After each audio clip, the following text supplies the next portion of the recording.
Gintong pulap ni runay zon Kring sa siniptamu Moy anjah ta dungay Titsom pun ni mong yagu Laprun ning kring tay say Goye Brambot san Gren alam chuprua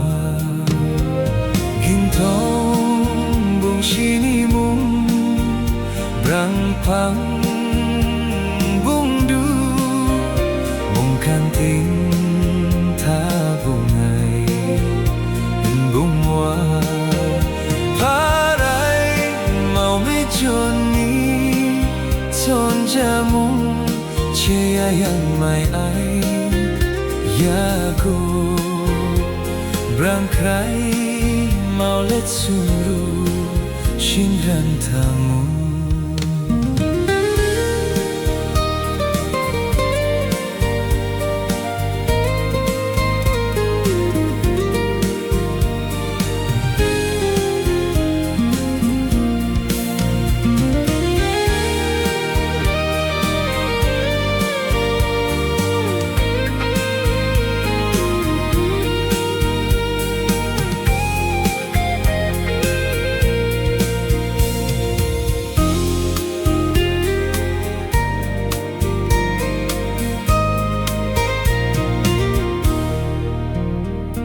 Gintong punlap ni runay zong Kring sa siniptamu Moy anjah ta dungay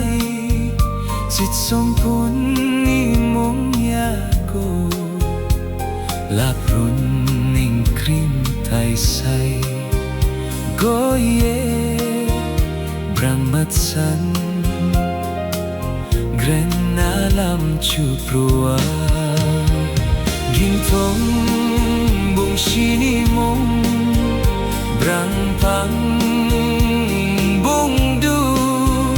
Bung kanting ta bungay Bung wa Paray mau mi joni Ton jamong Chia yang mai ai Yago